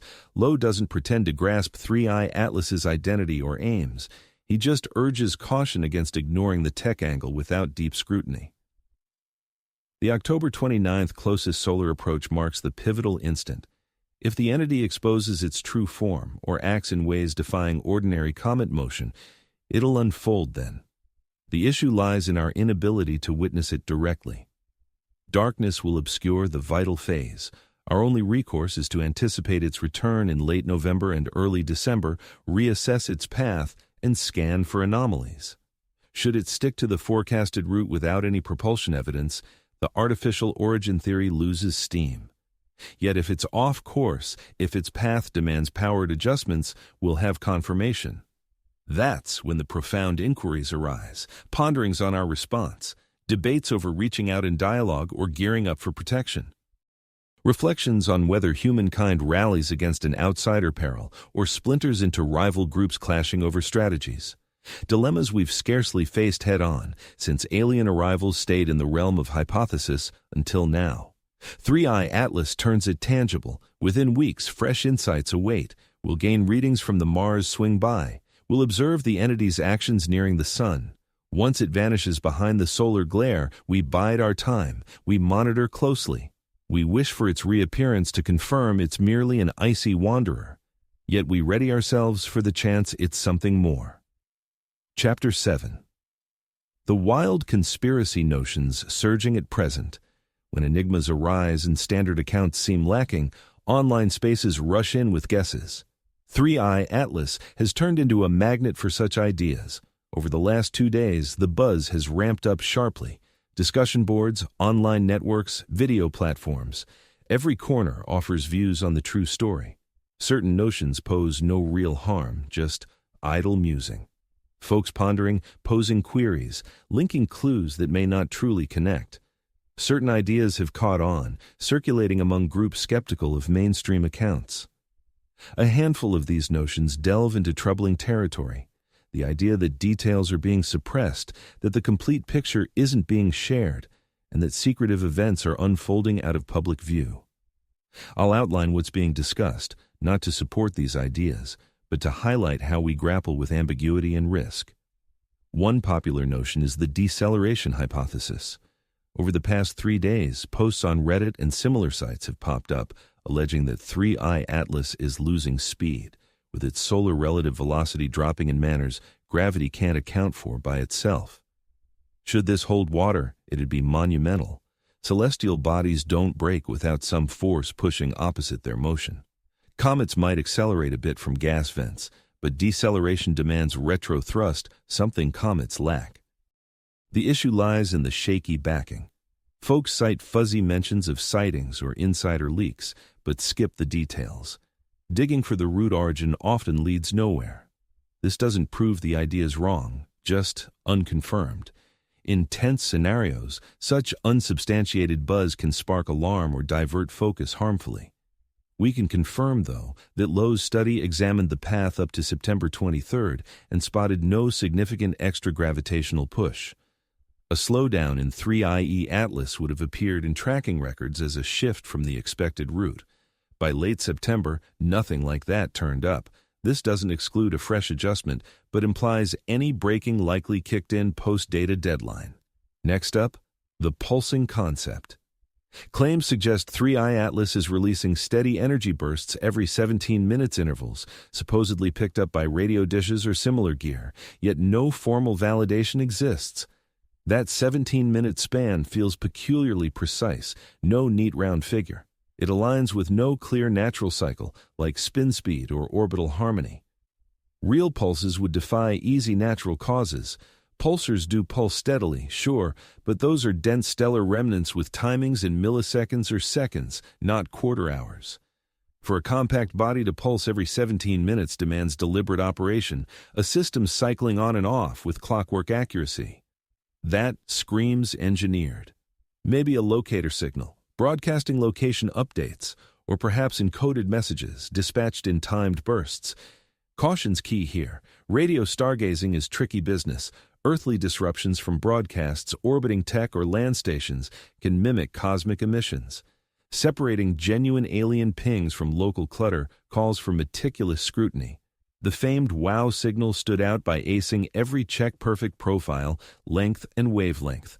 Any 17-minute rhythms, assuming they're legit, demand cross-checks from diverse facilities before we buy in. Yet another buzz concerns openness. Why the scant updates on 3 Atlas?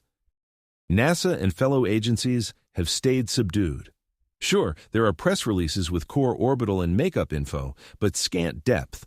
To some, this hush hints at cover-ups to avert hysteria. The rebuttal's simple. Experts proceed deliberately. They hold off on announcements until datasets get full vetting. Peer review. It requires patience. Observatories and probes gather information from afar. That information gets transferred, refined, scrutinized for inaccuracies, examined in detail, compiled into reports, sent off to publications, scrutinized by fellow experts, and eventually released to the public. The whole sequence might span several weeks or even months. The Mars sightings from October 3rd are still fresh. The raw data is likely in the midst of being handled right now. We can't anticipate immediate findings. Yet, this sense of withholding sparks all sorts of guesses. In an era dominated by social platforms, where news flashes across screens in seconds and folks crave updates on the spot, the deliberate rhythm of academic sharing seems downright sluggish. It comes across as concealment. Add to that the puzzle surrounding NASA's Juno probe. Why hasn't the agency pledged to steer Juno toward a rendezvous with 3i Atlas come March? The adjustment is doable.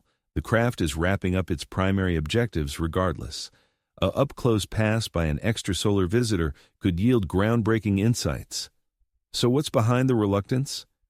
Certain voices point to red tape. As a massive entity, NASA navigates layers of panels and clearances. Altering a flight path, particularly for a vehicle on its final legs, demands endorsements from various tiers. That alone demands effort. Some highlight funding issues. Repurposing Juno involves expenditures, and should the flyby yield little of note, officials would need to account for the outlay. A more ominous view, favored in fringe discussions, posits that NASA prefers to keep Juno at a distance. That they possess intel on 3i Atlas, rendering proximity hazardous or unwelcome.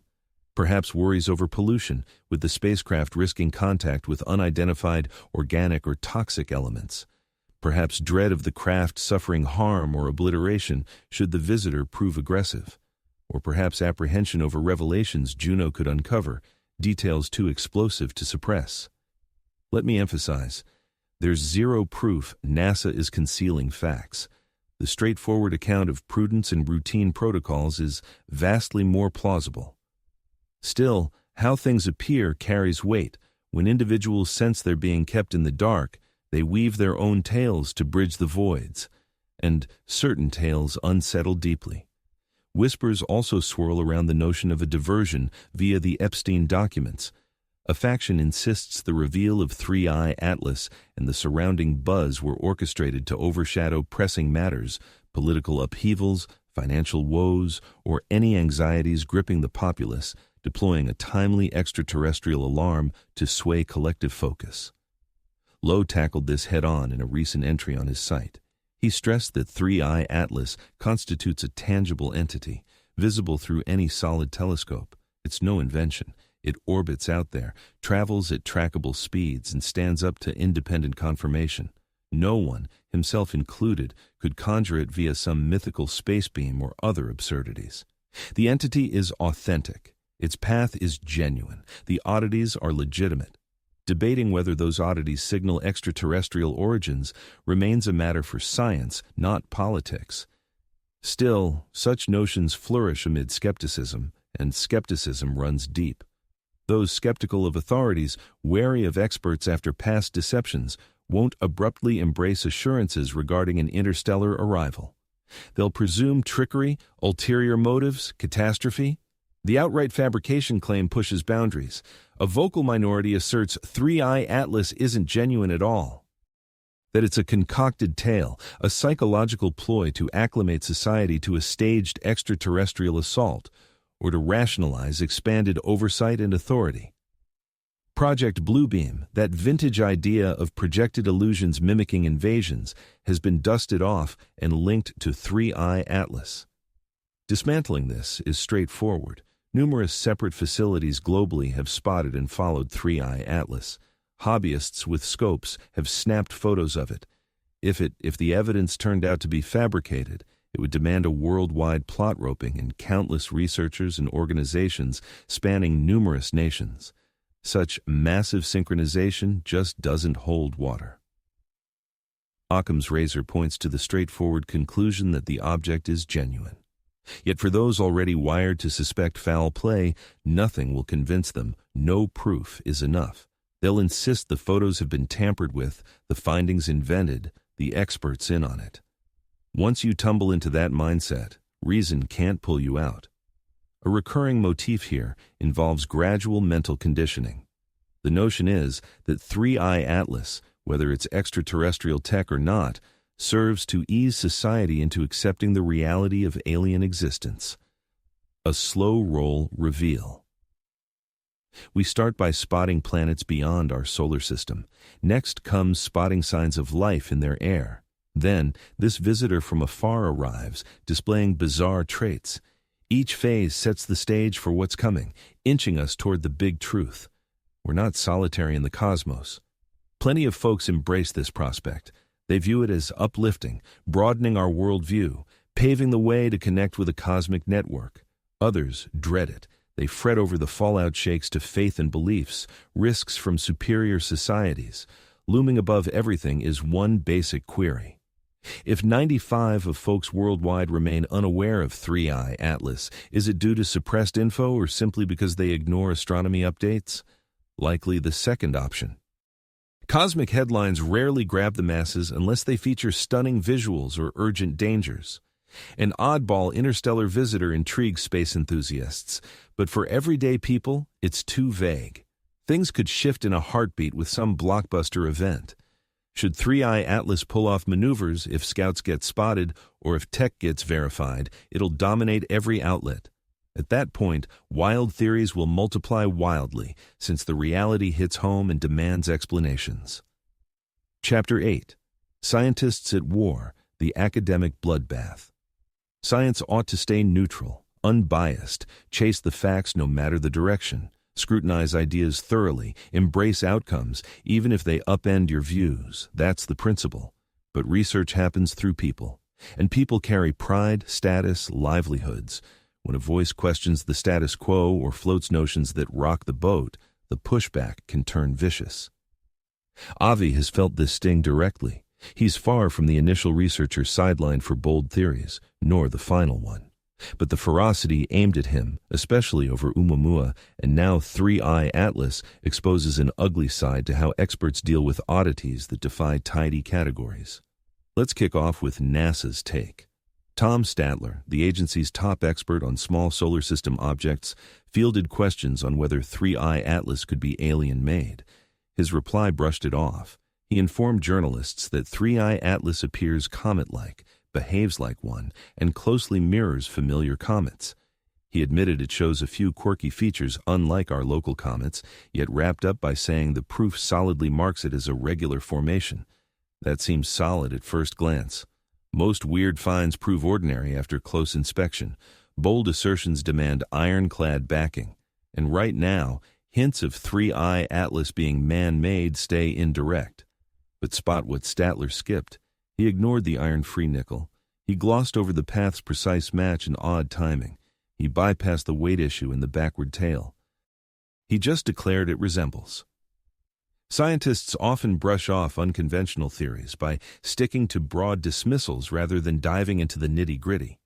They claim it appears ordinary and acts predictably, while labeling any alternative view as outlandish. Yet, a closer look at the evidence reveals that the straightforward comet theory doesn't hold up under scrutiny. The peculiarities demand real answers, not vague excuses. Jason Wright, an astronomer based at Penn State University, has offered sharper rebukes of Loeb's position. Through his blog, Astrophorit, he explores celestial matters and sometimes takes apart papers he deems flawed. Wright penned several entries breaking down Loeb's case for 3I Atlas, delivering biting commentary. In one piece, he charged Loeb with brushing aside proof that clashes with his theory. In particular, Wright highlighted how Hubble photographs distinctly display a coma surrounding 3I Atlas, the hazy envelope of gas and dust that's a hallmark of comets. Loeb conceded the coma's existence, but contended that its pattern was odd, featuring greater illumination ahead than in the rear. Wright dismissed this take on the coma as mere blurring, as far weaker than outright overlooking the visuals. He also faulted Loeb for clinging to the extraterrestrial notion, despite spectroscopy results from Webb and the Very Large Telescope, indicating that 3I Atlas releases substances such as carbon dioxide, water, and cyanide. The detection of these compounds solidifies its comet status. What extraterrestrial vessel would release water and carbon dioxide? The most straightforward account points to a sublimating comet rather than some engine. Loeb's rebuttal centers on the irregular makeup. 95 carbon dioxide isn't typical, nor is the absence of iron alongside nickel. Merely because the body ejects volatile materials doesn't prove it's a standard comet. It might instead be an artificial craft coated in frost and debris gathered during its interstellar trek. As that outer layer warms, it releases gases, imitating comet-like behavior and concealing the advanced structure inside. Wright remains skeptical of this line of reasoning. To him, Loeb piles on unproven ideas just to salvage a notion that ought to be dropped. Wright noted that Loeb's approach echoes conspiracy advocates who insist others disprove them instead of offering solid support for their assertions. As Wright sees it, the onus lies with Loeb to demonstrate that 3I Atlas is manufactured rather than forcing the rest of the field to confirm its natural origins. Steve Desch, a specialist in planetary science, took an even tougher stance. He evaluated one of Loeb's articles and branded it careless effort unfit even for a beginner undergrad. Desch went so far as to score the piece like a class submission, assigning it a failing mark. He took issue with the methods, the premises, and the outcomes. He blamed Loeb for selectively using data and overlooking other possibilities. Such public takedowns go beyond standard scholarly exchange. While peer evaluation can sting, openly ridiculing a peer's output by likening it to novice errors steps over boundaries. It conveys not mere opposition, but disdain, prompting questions about the fervor behind it. If Loeb's concepts are plainly misguided, why bother refuting them at all? Why invest effort in openly shaming him? One explanation is that Loeb's views are drawing notice. News sources report on his remarks. The general audience gets thrilled by the extraterrestrial angle. And when everyday folks latch onto notions that established experts view as marginal, those experts sense a duty to counter them, set things straight, and halt the flow of false info. Yet another factor is in the mix. Loeb holds a notable status. His qualifications aren't simple to wave away. As a Harvard faculty member, past head of the astronomy department, extensively published and frequently referenced, he's no outsider fringe player. He was part of the establishment, or so it seemed. Yet when an individual with such esteemed standing begins to voice assertions that undermine the prevailing views, it endangers the protective role that universities depend on to maintain control. Progress in science occurs through the examination of fresh concepts, which are then either confirmed or disproven. However, there's a built-in caution in the field, a reluctance toward notions that stray too far from accepted norms. This caution has its value. It weeds out distractions, stopping every outlandish theory from draining time and effort. At the same time, it risks suppressing creativity, postponing major breakthroughs, and penalizing researchers who dare to venture out. The work by Loeb on 3 Atlas has encountered exceptional hurdles. For instance, a study he collaborated on with Eric Keto, offering a tangible rationale for the anomaly spotted in Hubble images, got rejected by a journal's editor. The editor claimed the findings held only marginal appeal for the broader scientific audience. That's essentially a courteous rejection, meaning they had no intention of printing it. In another instance, his article exploring the absence of non-gravitational forces, which suggested an unexpectedly hefty body, was delayed for days by ARV administrators without any reason given. ARXV serves as a preprint platform where researchers share drafts ahead of formal evaluation. It's designed not to act as a barrier. Submissions typically go live swiftly with little scrutiny. Here, though, the piece was stalled, and upon eventual posting, no justification was offered for the holdup. Such events could be mere flukes, or they might indicate a deliberate push to hinder the spread of Loeb's theories, allowing conventional experts a buffer to craft rebuttals and steer the discussion before things spiral.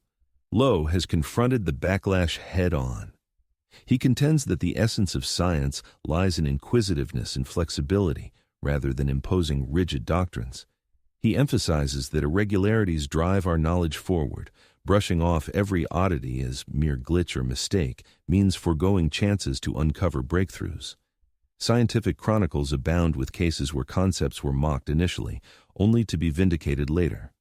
Think of continental drift, the Big Bang Theory, or black holes. They all endured fierce doubt until proof mounted irresistibly. Loeb further observes that detractors rarely delve into the details of his reasoning. They label it a comet, but ignore the nickel presence. They deem the path erratic, yet sidestep the odds computations. They brand him a guesser, while overlooking how his hypotheses rest on solid evidence and principles. There's also a human side to the fray.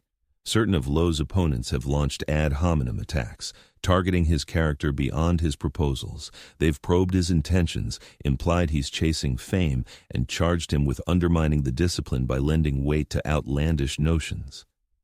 One editor reviewing his submission aired disparaging personal views openly. When Loeb raised objections, the editor's superior justified it as perfectly acceptable. This exemplifies how academia can turn inward and devour its members. When a discipline senses peril from non-traditional thoughts, reactions grow savage. Professional paths hinge on standing, and such standing is delicate. Being tagged as the one who backed a wild notion that proved false leaves a lasting mark that's hard to erase. Thus, experts shield themselves by shunning anything remotely hazardous, and they lash out at those who ignore such caution. But suppose Loeb turns out to be correct. Suppose 3 Atlas proves to be man-made, and the research world brushed aside the signs because they were too unsettling, too upheaval-inducing, too far beyond the bounds of tolerable discourse.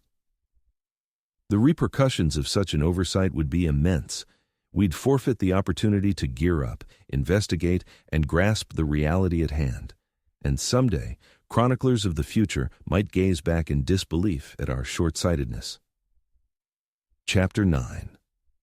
What if or is the natural explanation flawed? To give credit where it's due, let's address the doubters head-on. I'll lay out the most compelling argument for viewing 3I Atlas as a purely natural formation, since that's the prevailing and most plausible interpretation. Bold assertions demand robust backing. Sure, the oddities are fascinating, but they fall short of conclusive evidence right now. True science requires exploring every angle, and the ordinary origin story warrants a full examination. Begin with the makeup of its materials. It's about 95 carbon dioxide and 5 water, definitely atypical for a comet. Yet atypical doesn't equate to unattainable. These icy bodies assemble in varied zones of young star systems under diverse conditions of heat and pressure. The mix of frozen gases hinges on the comet's birthplace and era. one originating in a chillier, more distant spot around its host star where CO2 frost holds steady better than H2O ice, might end up dominated by carbon dioxide. The idea of cosmic ray alteration carries weight too. 3I Atlas could have roamed the void between stars for eons, possibly billions of years. Space radiation never lets up. It pummels exposed exteriors, snapping molecular links, forging fresh substances, and reshaping the overall makeup. Ice made of water, hit by these rays, can transform via radiation breakdown into CO2 and various byproducts. Across vast timescales, the outer shell might get thoroughly reworked, leading to a CO2-heavy crust while the core stays loaded with water. The uptick in CO2 release as it nears the sun might just indicate that inner strata are unveiling themselves as the outer layer erodes away. Alternatively, it could signal buried reserves of CO2 ice warming up and escaping via fissures in the outer shell. These wanderers aren't monolithic. They feature strata, cavities, and compositional shifts. The release of gases can get intricate, evolving over time. The nickel-sans iron poses a tougher natural puzzle, though not an outright impossibility. Observers using the extremely large telescope proposed nickel carbonyl as a potential culprit. This compound emerges when nickel bonds with carbon monoxide. It's highly unstable, turning to gas at frigid temps. Should 3I Atlas harbor nickel carbonyl may be birthed by quirky reactions in its home system or en route through the cosmos that could account for spotting nickel alone, minus iron. Iron could lurk there, trapped in stabler forms like oxides, sulfides, or iron-laced rocks. Those need intense heat to decompose and free the metal. If 3I Atlas's present warmth suffices to evaporate nickel carbonyl, but not to liberate iron from its bindings, you'd detect nickel signals without iron ones. As it draws nearer the sun and intensifies in heat, iron lines might emerge in the readings. The path, hugging the ecliptic's flatness, with odds around 1 in 500, feels like a long shot. Still, in a big enough pool, flukes arise. As we track hundreds or thousands of such rogue visitors in the years ahead, a handful should coincidentally match the ecliptic's plane by pure luck. 3 Atlas may simply be that rare instance. The schedule routing it past Mars, Venus, and Jupiter chances of 1 in 20,000 is trickier to wave off. However, amid a multitude of objects, uncommon paths will pop up, and we might overlook biases in how we spot them. Perhaps drifters syncing with the ecliptic and grazing worlds get easier to find, since they swing nearer Earth and bounce back extra light. If our spotting techniques favor specific routes, the odds might deceive us. The size issue 3I Atlas, dwarfing the prior two interstellar visitors, might simply highlight the range among these far-flung ejecta. Populations. Perhaps smaller items such as Oumuamua and Borisov occur frequently, while bigger ones like 3I Atlas remain uncommon. To date, we've spotted just 3 interstellar visitors altogether, an insufficient number for solid insights into their size ranges. It could be sheer chance good or bad, depending on your view, that we encountered a sizable one right away. The forward-pointing glow, known as the anti-tail, arises from uneven gas release off a nucleus that's not rotating quickly. Should the core be tidally bound or turning lazily, with venting mostly on the side facing the sun, a jet pushes outward. That jet diffuses sunlight, producing the uneven light pattern we observe. The absence of a clear tail suggests dust output is less than anticipated, or the particles are bigger and resist radiation forces better, preventing a lengthy drag behind. Each oddity offers a plausible everyday cause. These accounts may demand uncommon setups, unusual reactions, or sheer luck in numbers, yet they're entirely feasible. Faced with competing ideas, one relying on familiar science and elements in odd situations, the other on extraterrestrial engineering Occam's principle, guides us toward the straightforward option. The easier path views 3I Atlas as a comet. An odd comet, sure, one hailing from another galactic zone with unfamiliar makeup and actions, yet fundamentally a comet.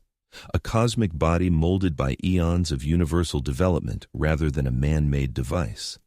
This stance reflects the majority view among stargazers, and it's a sensible one. It notes the peculiarities, but insists that bold assertions require robust backing, which hasn't surfaced yet. We possess indirect clues, compelling designs, fascinating alignments, but nothing conclusive. No clear indicators of engineered form, drive systems, or signals. Upcoming views in late October and November should yield fresh details, snapshots from Mars orbiters, readings from ESA spacecraft, and tracking through perihelion and beyond. Every batch of info will bolster or undermine the ordinary origin theory. Should the findings align with comet traits, should the body act as expected, and no fresh quirks appear, the artificial notion diminishes. Yet, if surprises arise, if oddities multiply, if it performs feats beyond typical comets, re-evaluation becomes necessary. That's precisely what Avi seeks. Not blind endorsement of his idea, but an unbiased approach that tracks the facts. A balanced spot exists between deeming every strangeness extraterrestrial and dismissing all as impossible for aliens. That spot involves thorough probing free of bias. It's admitting uncertainty and committing to discovery. It's accepting the cosmos brims with shocks that can upend our knowledge deeply. One persuasive point concerns 3I Atlas's antiquity. If its path and speed point to the Milky Way's thick disk as origin, it might span 7 to 11 billion years, predating the Sun, Earth, and nearly everything in our system, save maybe primordial asteroids from the dawn. Such an ancient entity has endured galactic shifts. It has observed stellar births and deaths. It has traversed harsh radiation zones, thick gas clouds, maybe even brushed other suns. Across that vast era, forces beyond our grasp have sculpted it. Its exterior bears scars from impacts, wear, changes. Its core could have shifted states, sparked reactions, reformed. When handling an entity like that, ancient interstellar visitors can't be expected to act like the youthful comets within our solar system, which are just youngsters at around 5 billion years of age by contrast. Their makeup might vary significantly. Their makeup might differ entirely. Everything might diverge in unforeseen manners since we've never examined something that ancient originating beyond our solar system. Thus, perhaps those oddities aren't indicators of advanced tech. Perhaps they signal profound antiquity and unusual beginnings. Perhaps 3I Atlas is showing us that the cosmos holds greater variety than our theories can explain, that natural mechanisms can yield results beyond our forecasts.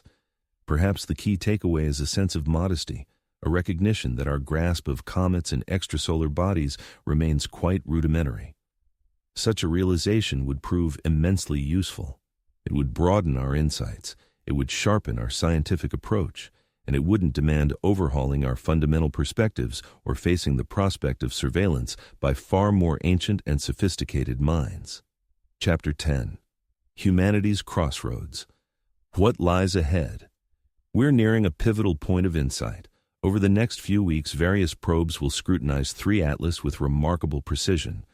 The flyby of Mars on October 3rd will deliver our initial detailed visuals.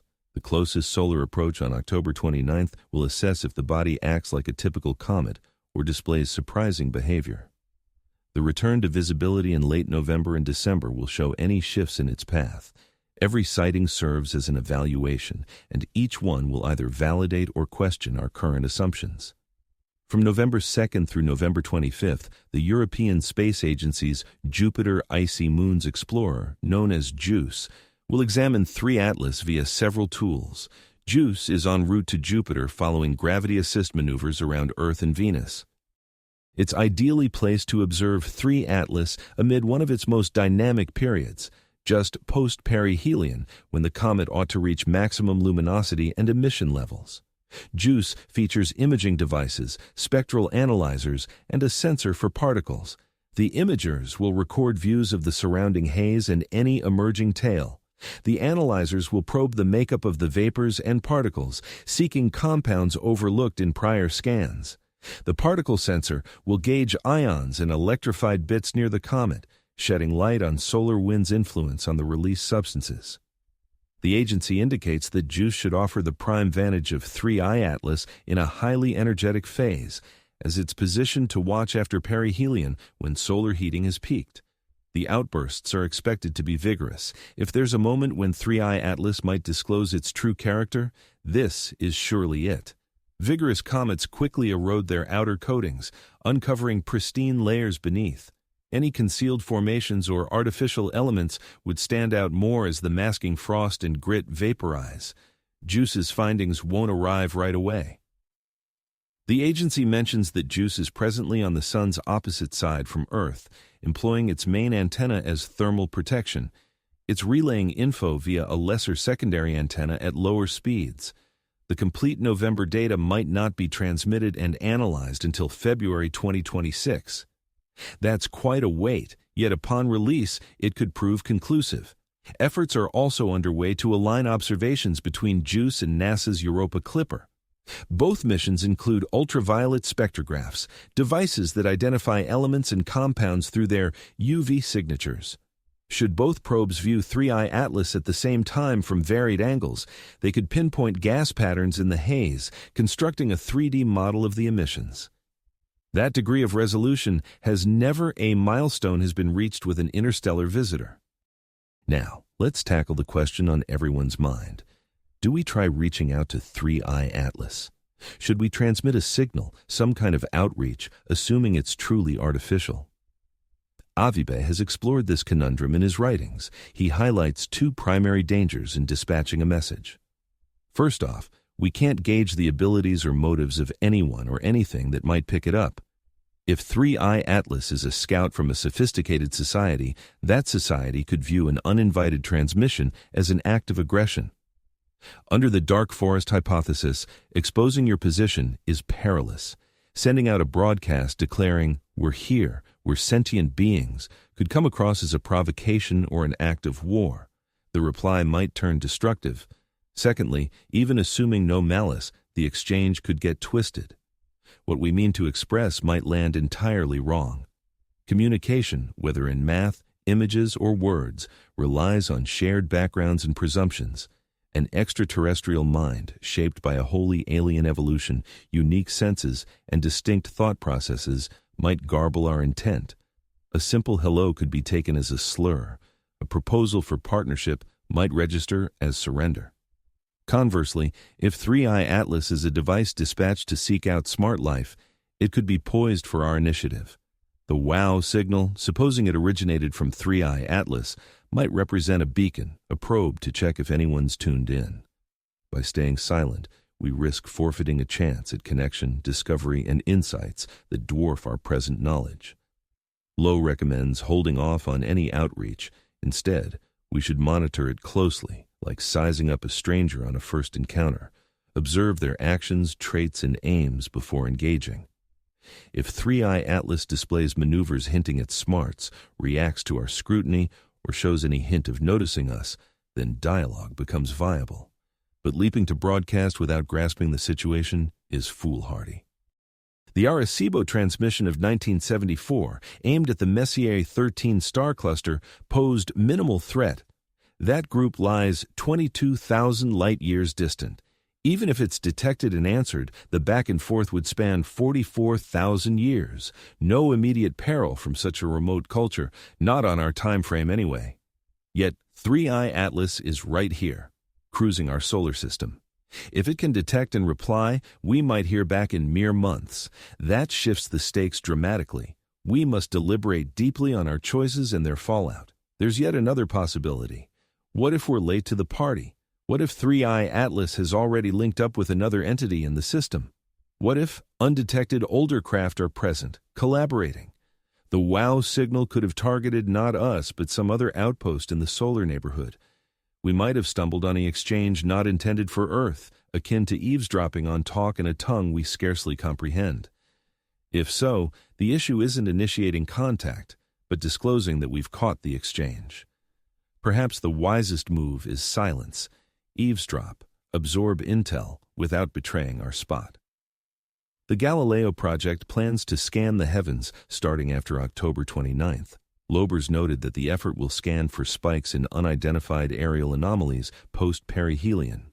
Should 3I Atlas serve as a carrier deploying smaller units, those could appear as they dip into our atmosphere or navigate close to our planet.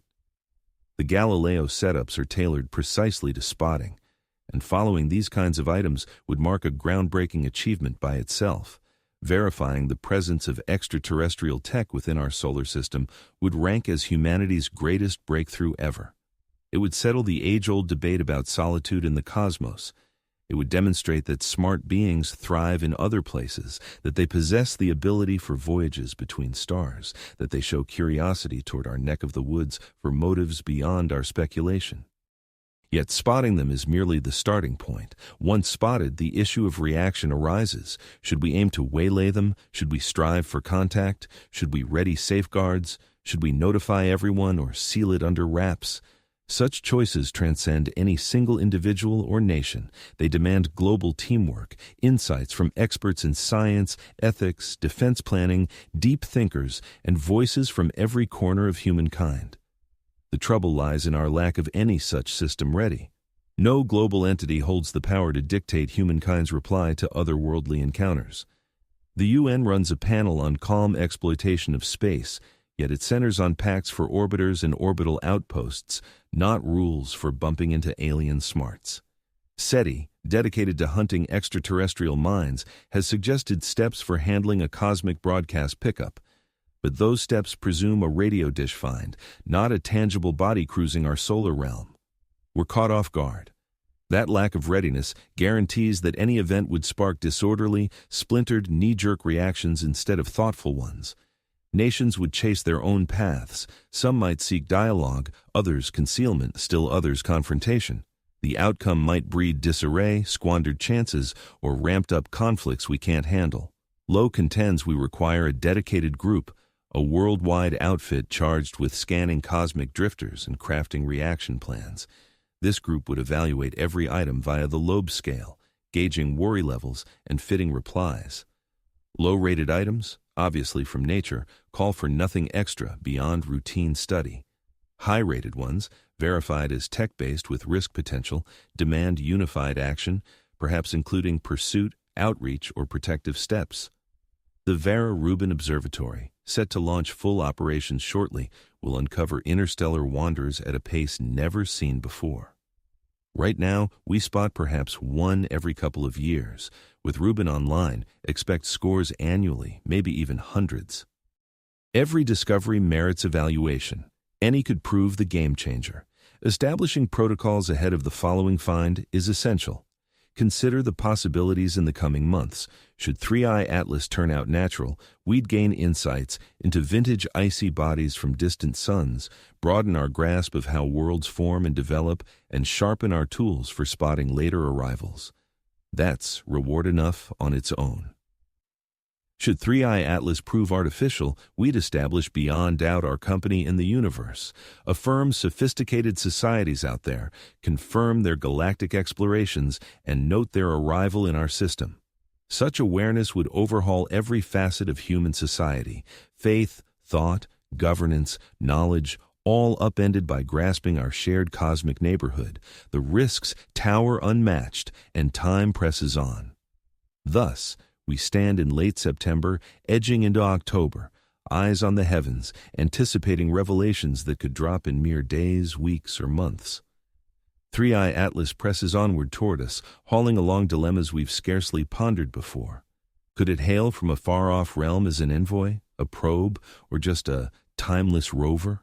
An icy survivor revealing the cosmos's wilder side. The wonder lies in this instant. What renders it tolerable amid the doubt is our shared experience of it all.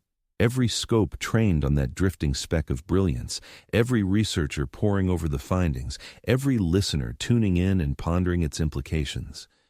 We're woven into the identical narrative, a tale of wonder, of venturing past our familiar boundaries, of summoning the courage to pose inquiries, even if the responses could unsettle us deeply.